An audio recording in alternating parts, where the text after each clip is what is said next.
ధన విషయాలు.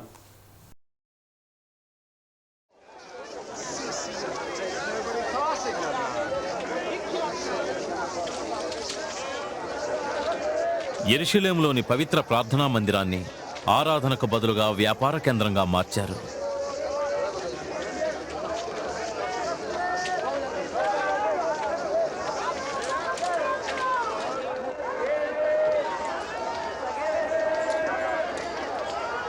ఐదు, ఆరు, 7, 8, 9, 10, 11, 12, 13, 14,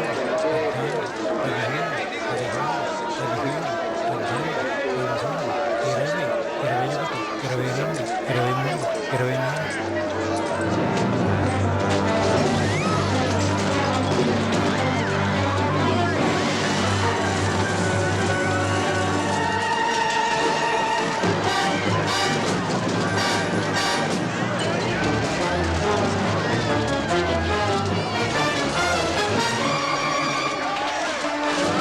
లేఖనం చెబుతుంది, నా మందిరం ప్రార్థనా మందిరం, దానిని మీరు దొంగల గుహగా చేశారు. జంతువుల వైపు పోతున్నాడు. అతను ఆపండి, ఆపండి అతన్ని.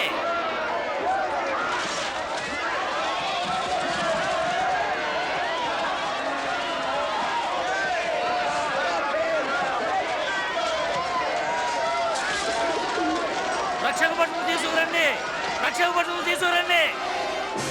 మత సంబంధమైన నాయకులకు అధికారులకు మధ్య వ్యతిరేకత మొదలైంది. ఎందుకంటే ప్రజలు యేసును రాజుగా ప్రకటించరి.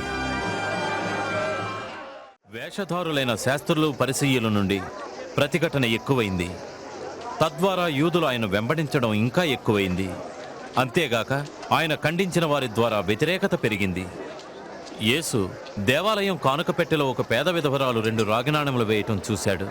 చాలా స్వల్పం. నీవింకా ఎక్కువ ఇవ్వలేవా? నేను చెప్తున్నాను, ఈ పేద విధవరాలు అందరికంటే ఎక్కువ కానుక వేసింది. అయితే అందరూ వారికి కలిగి ఉన్న సమృద్ధిలో నుండి కొద్దిగా ఇచ్చారు. కానీ ఈ పేద విధవరాలు తన పేదరికంలో నుండి తనకు కలిగినదంతా వేసింది.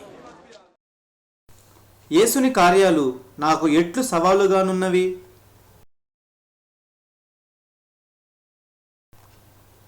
దేవునిదుట సరిగా జీవించుటకు నా కోరికను ధనము ఎట్లు మారగలదు?